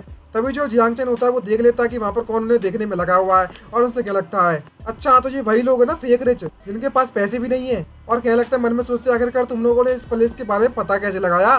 दूसरी तरफ हमें दिखाया था युनलान को जो कि जूलिन को अपनी गोद में उठाकर वहां से जा रही होती है और उसे पूरी लगती है सीनियर जो जूलिन है वह अभी भी कपड़े पहने में लगी हुई है। अगर मैं इस तरीके से बात दिलवाती हूँ तो क्या इसकी एफिशिएंसी में इसका इफेक्ट पड़ने वाला है क्या मेडिकल बात पर। तभी जियांग चैन इस बारे में सोचता है और उससे क्या लगता है, ये बात तो सच है कि इसका जो इफेक्ट है वो थोड़ा पुअर हो जाएगा, लेकिन जो जूलिन है वह एक लड़की है तो हम ऐसे ही इसके कपड़े नहीं उतार सकते। खैर जो तुम करना चाहो तुम कर सकती हो क्योंकि जो मेडिकल बात है वो काफी समय तक टिक सकती है और बात का प्रोसेस की तुम पर डिपेंड करता है, तुम चाहे वैसे कर सकती हो। लेकिन जो जूलिन होती है इस मौका फायदा उठाते हुए उसको डायरेक्टली पटक देती है, उसमें ऐसा लग रहा है कि गुस्सा निकाल रही हो। और तभी जियांग चैन उससे क्या लगता है, अब जबकि तुमने जूलिन को वापस उसमें पटक दिया है तो अब समय आ चुका है कि हम अपने गेस्ट का स्वागत करें। तभी जुआलिन उनके दोनों के पास जाती है और उनसे क्या लगती है, तो आप दोनों के दोनों गेस्ट मास्टर ने आपको अंदर आने के लिए परमिशन दे दी है। ये बात सुनने के बाद जो एम्परर होता है वो शॉक हो जाता है और उससे क्या लगता है, सीनियर जियांग मास्टर है तुम्हारे, क्या ऐसे कैसे हो सकता है। तभी जो युआनलन होता है वो उससे क्या लगता है, जो युआन है उस मास्टर के द्वारा फेवर कर दिया गया और ये वाकई में बहुत अनएक्सपेक्टेड था और मेरी किस्मत बहुत अच्छी थी उस समय पर। तभी एम्परर उससे क्या लगता है, वाकई में तुम्हारे लिए काफी ज्यादा किस्मत वाली बात है कि तुम्हें सीनियर जैसा मास्टर मिला है। बात तो माननी पड़ेगी, कुंगयुन हॉलीलैंड की जो सेंटेंस है उसकी जो किस्मत है वो वाकई में बहुत ज्यादा अच्छी है। और एम्परर मन में सोचते क्या लगता है, मैंने इस बात की उम्मीद भी नहीं की थी कि कुंगयुन हॉलीलैंड की जो एक्शन होंगे वो इतने ज्यादा फास्ट होंगे, वे लोग इतने ज्यादा तेज होंगे। नहीं ऐसा नहीं हो सकता, हमें भी कोई ना कोई रास्ता ढूंढना होगा। और वो जीजुआन की तरफ देखने लगता है लेकिन जीजुआन को कुछ भी समझ में नहीं आ रहा था कि क्या चल रहा है। तभी वो अपने बेटे से कहने लगता है कि जब भी हम सीनियर से मिलेंगे अब तो हमें कुछ सेमलेस थिंग करनी पड़ेगी। तभी जीजुआन उससे क्या लगता है, लेकिन ऐसा क्यों फादर। तभी एम्परर उससे क्या लगता है कि मैंने अपनी भले ही से ग्रेट यान एम्परर सील दे दिए पहले और सीनियर से एक्सेप्ट भी कर लिए, लेकिन अभी फादर के तौर पर यहाँ पर कुछ ऐसी चीजें हैं जो मुझे करनी चाहिए और मुझे कुछ सेव करना है और मैं जो करने वाला हूँ वो उतना सेव नहीं होने वाला हूँ। तभी दूसरे में दिखाया जाता है कि किस तरीके से क्वीन यूनजी ने सीनियर को पटाया है ताकि वे उसकी ग्रैंड डॉटर को स्टूडेंट के तौर पर ले ले। जरा इस क्वीन यूनजी को देखो, जरा इसने अपनी ग्रैंड डॉटर को ऐसा कर दिया है कि जो सीनियर ऐसे स्टूडेंट के तौर पर देख रहे हैं। जरा इस बारे में सोचो, अगर फ्यूचर में कभी भी क्वीन हॉलीलैंड को किसी प्रकार की परेशानी का सामना करना पड़ा तो जो सीनियर है बिना कुछ भय शांति से बैठ पाएंगे क्या। तो हमें भी अपना ट्रम्प कार्ड बनाना ही होगा, कोई फर्क नहीं पड़ता क्या, तो सीनियर ही हमारा बेस्ट चॉइस है तो हमें इन्हें अपनी तरफ करना ही होगा। और वो जीजुआन से क्या लगता है कि अगर तुम सच में सीनियर के साथ रहना चाहती हो तो चाहे कुछ भी हो जाए तुम इस जगह को छोड़कर नहीं जाओगे। ये बात सुनने के बाद वह भी शौक हो जाता है और उससे पूछ लगता है अगर तुम्हारे कहने का मतलब क्या है कि मैं इस जगह को छोड़कर नहीं जाना चाहिए चाहे कुछ भी हो जाए। फादर आप कहना चाहती हो कि मैं कभी भी ग्रेट यान किंगडम पर वापस नहीं जा सकता। तभी एम्परर उसे एक्सप्लेन करता है और उससे क्या लगता है, जीजुआन जब तक तुम्हारे पास ये स्टेटस है और तुम इस स्टेशन के दौरान सिर्फ एम्परर ही बन सकते हो और उससे ज्यादा कुछ नहीं, वो भी फ्यूचर में। लेकिन क्या हो अगर तुम इतनी सीनियर जैसी पावरफुल एग्जिस्टेंस के स्टूडेंट यानी कि डिसिपल बन गए तो। और अगर ऐसा होता है तो फ्यूचर में तुम्हारा कल्टीवेशन वर्ल्ड में इतने तो पावरफुल बन जाओगे कि कोई भी तुम्हारा मुकाबला नहीं कर पाएगा। तभी हमें दिखाया जाता है जो एम्परर होता है वो अंदर आ जाता है और वो सीनियर से कहने लगता है कि हम लोग यहाँ पर आ चुके हैं। तभी युआनलन उससे कहने लगती है कि सीनियर आपका अंदर इंतजार कर रहे हैं। तभी जो जियांग चैन होता है वो उससे पूछ लगता है अगर तुम लोगों ने प्लेस के बारे में पता कैसे लगाया। तभी एम्परर उससे कहने लगता है कि पूरी यूएस सिटी में तुम्हारी जो रेपुटेशन है वो बहुत ज्यादा है, मैंने बस इधर उधर पूछा तुम्हारे बारे में उन्होंने बता दिया। ये बात सुनने के बाद जियांग चैन कभी तो गुस्सा होता है और उनसे क्या लगता है, इसका मतलब ये हुआ तुम यहाँ पर किस लिए आओ पहले तुम ये बताओ मुझे। और मन में सोचते क्या लगता है तुम्हारे लिए वाकई बहुत आसान था ये तो। और तभी एम्परर उससे क्या लगता है कि जो पेंटिंग मास्टर के द्वारा हमें दी गई थी उसकी पेंटिंग के कारण हमारी बहुत ज्यादा मदद हुई और इस बार मैं स्पेशली आपको थैंक यू करने के लिए आया हूँ। और बात करें उस पेंटिंग के बारे में जो कि एडवाइस आपने मुझे दी थी, तो आजकल को जो मेरा बेटा है जीजुआन उसे पेंटिंग में काफी ज्यादा इंटरेस्ट उठ चुका है। अगर मेरा बेटा वाकई में किस्मत वाला हुआ आपके जैसा टीचर मिल जाए तो आप मास्टर जो भी मुझसे कहेंगे मैं कुछ भी करने के लिए तैयार हूँ इस बात के लिए। ये बात सुनने के बाद जीजुआन भी कभी शौक होता है और उसे कुछ भी समझ में नहीं आता क्या पेंटिंग तो उसने कभी भी ना की अपनी लाइफ में। और तभी उससे क्या लगता है, आपने बिल्कुल सही कहा, मास्टर की जो पेंटिंग है उन्होंने वाकई मुझे बहुत ज्यादा एनलाइटमेंट किया है। तो मैं मास्टर को अपने टीचर के तौर पर वर्शिप करना चाहता हूँ और आपका स्टूडेंट बनना चाहता हूँ और आपके अंडर में स्टडी करना चाहता हूँ, वो भी दिल से। अगर मेरी किस्मत इतनी ज्यादा अच्छी हुई तो मेरी 3 जनरेशन भी मतलब 3 जिंदगियां भी कभी सुधर जाएंगी। ये बात सुनने के बाद जैंगचन भी कभी कभी कंफ्यूज होता है और उससे डायरेक्टली मना करते हैं। उससे क्या लगता है, नहीं मैं ऐसा नहीं कर सकता, मैंने ऑलरेडी अपना एक डिसिपल एक्सेप्ट कर लिया है। और तभी वो मन में सोचते कभी तक घबरा रहा होता है और उससे क्या लगता है, ओरिजिनली तुमसे बात कही जाए तो मैंने ऑलरेडी युलान को अपने डिसिपल के तौर पर एक्सेप्ट कर लिया है। अगर और मुझे इसके एक्सेप्ट करने के बाद पता चला कि किसी स्टूडेंट को एक्सेप्ट करना ही बहुत ज़्यादा परेशानी वाली बात है और हमेशा इसको सिखाने के बाद काफ़ी ज़्यादा थक भी जाता हूँ और मैं एक प्रिंसिपल वाला बंदा हूँ और यहाँ पर एक और बंदा आ चुका है मेरा स्टूडेंट बनने के लिए। और अगर मैं इस बात से एग्री हो गया हूँ तो मेरी परेशानी और बढ़ जाएंगी। ये बात सुनने के बाद एम्परर शॉक हो जाता है और उससे लगता है क्या सीनियर आपने मना कर दिया, क्यों? तभी जैंगचन उससे लगता है कि मुझे लेजी होना बहुत ज़्यादा पसंद है और मैं किसी प्रकार से कोई भी प्रकार से रेस्टोरेंट नहीं होना चाहता, तो मैं और ज़्यादा डिसिपल लेने के लिए इंटरेस्ट नहीं हूँ। लेकिन तुम्हारे सिंसियरिटी को देखा जाए तो मैं तुम्हें एक मौका देना चाहूंगा। और मन में सोचते क्या लगता है कि ये दोनों को देखो जरा, दोनों के दोनों कभी तो रिच लगते हैं और कभी तो नोबल लगते हैं। अगर मैंने उनसे कही कि वो मेरे लिए ये काम कर दे तो वो लोग इस बात के लिए मना कर देंगे क्योंकि ये काफी लोग अमीर है और अपनी रेस्पेक्ट करना जानते हैं। और जैंगचन उससे क्या लगता है कि ये तुम्हारे लिए टेस्ट है, अगर तुम मेरे टेस्ट को पास कर लेते तो मैं तुम्हें अपनी हाथों से बनी हुई स्वॉर्ड दूंगा। ये बात सुनने के बाद दोनों तो एक्सेप्ट हो जाते हैं और उससे क्या लगते हैं, हाँ बिल्कुल क्यों नहीं, जब तक मास्टर मुझे अपने डिसिपल के तौर पर एक्सेप्ट कर लेंगे तो मैं कुछ भी करने के लिए तैयार हूँ, चाहे मुझे इसके लिए आग से भी क्यों ना जलना पड़े, लड़ना पड़े, हर कॉस्ट पर मैं करूंगा। और जैंगचन एकदम से कहने लगता है ऐसा ही पॉसिबल है करना क्या? तभी उससे कहने लगता है जैंगचन जो टेस्ट में तुम्हें देने वाला हूँ वो काफी सिंपल है, तुम्हें बस मेरी लॉन्ड्री करनी है और खाना बनाना है और क्लीनिंग करनी है, मेरी टॉयलेट को क्लीन भी करना है। ये बात सुनने के बाद दोनों तो तुरंत कह देते हैं कोई बात नहीं, लेकिन जैसे ही पता चलता है कि भाई इन्हें तो कोई परेशानी हुई नहीं, ये बात सुनने के बाद जैंगचन शॉक हो जाता है। तभी जीजवान उससे क्या लगता है कि अगर मैं मास्टर के साथ रह सकता हूँ तो मैं उनके लिए कुछ भी करने के लिए तैयार हूँ। और जैंगचन को इस बात पर विश्वास नहीं हो रहा होता है और वो कहते शॉक हो जाता है और उसके पसीने छूट जाते हैं। और तभी बाहर से सीन दिखाया जाता है जहाँ पर जो जीजवान उसे प्रॉमिस कर रहा होता है कि उसके लिए कुछ भी करने के तैयार है और वो कुछ भी हेजिटेट नहीं करेगा। और तब जैंगचन मन में सोचता क्या लगता है, मुझे लगता है कि मैंने दूसरों के कैरेक्टर को अंडरएस्टिमेट कर दिया है, यहाँ तक कि एक अमीर बाप की औलाद मेरे इस तरीके के कंडीशन को एक्सेप्ट कर लिया है, तो इसका मतलब ये हुआ कि मैं इसे अपने स्टूडेंट की तरफ पर एक्सेप्ट कर सकता हूँ। और तभी जैंगचन उससे क्या लगता है कि अब जबकि तुम मेरे साथ रहने वाले हो और मेरी कोर्स में मदद करने वाले हो, मेरा काम करने वाले हो, कपड़े धोने वाले हो, खाना बनाने वाले हो, वो भी इस पॉसिबिलिटी के साथ कि तुम फ्यूचर में मेरे डिसिपल बन जाओ, तो मैं तुम्हारा फायदा बिल्कुल भी नहीं उठाने वाला फ्री में। ये बात सुनने के बाद दोनों के दोनों कभी एक्साइट हो जाते हैं और उससे क्या लगता है ये तो वाकई बहुत अच्छी बात है। तभी जैंगचन कुछ सर्च करने लगता है और उससे क्या लगता है कि मैं कुछ समय से पेंटिंग नहीं कर रहा हूँ तो मेरे पास कुछ भी पेंटिंग नहीं बची हुई, लेकिन ये जो स्वॉर्ड है वो मेरे द्वारा बनाई गई है, वो भी एक ऑर्डिनरी लकड़ी से, और मैंने काफी दिल से इस स्वॉर्ड को बनाया है और मैंने जितना भी काम किया है उसमें कह सकते हो कि ये जो काम है मेरा वो बहुत ज्यादा अच्छा है और मेरा मास्टरपीस भी कह सकते हो। तभी हमें एक टाइगर टाइप के शेप से दिखने वाली एक स्वॉर्ड दिखाई जाती है और जैंगचन उससे क्या लगता है कि मैं एप्रिशिएशन के तौर पर ये जो स्वॉर्ड है मैं आपको देना चाहता हूँ। और लेकिन उस स्वॉर्ड को जब वो दोनों देखते हैं तो उसमें से काफी भयानक मात्रा में और निकल रहा होता है और मन में सोचते हैं एम्परर देखकर उसे क्या लगता है ये स्वॉर्ड तो वाकई में पीयरलेस स्वॉर्ड है और वाकई में इनक्रेडिबली टेरिफाइंग मैजिक ट्रेजर है ये, और पूरी दुनिया बौखला जाएगी अगर दुनिया को पता चले इस बारे में। तो भले ही मैंने अभी भी इस स्वॉर्ड को अपने हाथों में नहीं पकड़ा हुआ है, लेकिन इसकी जो एनर्जी और पावर है अभी भी महसूस कर सकता हूँ। अब जबकि ये ही बॉस का इंटेंशन है तो मैं इसको बात को कहीं मना नहीं करने वाला और ऐसा पुलिस को एक्सेप्ट करता हूँ। और एम्परर उससे क्या लगता है कि अगर फ्यूचर में आपको किसी प्रकार का कोई भी काम मुझसे करवाना हो तो आपको बस मुझे कह देना, बस एक शब्द कहना और मैं आपके लिए कुछ भी करने के लिए तैयार हूँ। तभी जैंगचन को कुछ भी समझ में नहीं आ रहा होता और उससे क्या लगता है ये बस एक स्वॉर्ड है तो तुम इतने तो एक्साइटेड क्यों हो रहे हो, तुम्हें बस इस स्वॉर्ड को रख लेना चाहिए, इतनी ज्यादा हरकतें मत दो तो बेटर रहेगा। और कुछ भी समझ में नहीं आ रहा होता कि एक लकड़ी की स्वॉर्ड पाने के बाद ये इतने ज्यादा सीरियस क्यों हो गए हैं। जहाँ पर ऐसा हो सकता है कि इस दुनिया के जो लोग हैं वो इतने ज्यादा पोलाइट है और जब से मैंने इस दुनिया में आया हुआ हूँ तब से जितने भी लोग से मिला हुआ हूँ वो सभी के सभी पोलाइट हो रहे हैं मुझसे, चाहे वो मैन हो चाहे वो वुमेन हो, यहाँ तक कि मेरे डिसिपल्स भी सेम है। क्या ऐसा हो सकता है कि ये सो कॉल्ड फैंटेसी वर्ल्ड में जो जिस वर्ल्ड में मैं आया हुआ हूँ वह एक्चुअली में जो लॉज ऑफ जंगल का कानून काम करता है वह यहाँ काम नहीं करता हो, बल्कि मैं इस पूरी दुनिया में प्यार और शांति बनी हुई है। भाई से कुछ ना पता, यहाँ पर युद्ध छिड़ जाते हैं छोटी छोटी बातों पे। और तभी उन दोनों से क्या लगता है मुझे याद आया मैंने इस चीज को अभी भी कोई किसी प्रकार का नाम नहीं दिया है। I mean sorry guys, sword के बारे में नहीं पूछ रहा है, वो जीजवान का नाम पूछता है। तभी जीजवान उसे बताता है कि मेरा नाम जीजवान है। तभी जो सीनियर होता है वो उससे क्या लगता है, जैंगचन उससे क्या लगता है अच्छा ठीक है मैं तुम्हें आज से कुछ सिखाने वाला हूँ। और तभी जैंगचन उससे क्या लगता है अगर तुम्हारे पास कुछ भी करने के लिए नहीं बचा हुआ तो तुम जल्दी से स्वॉर्ड को ले सकते हो और जो चाहे तुम कर सकते हो।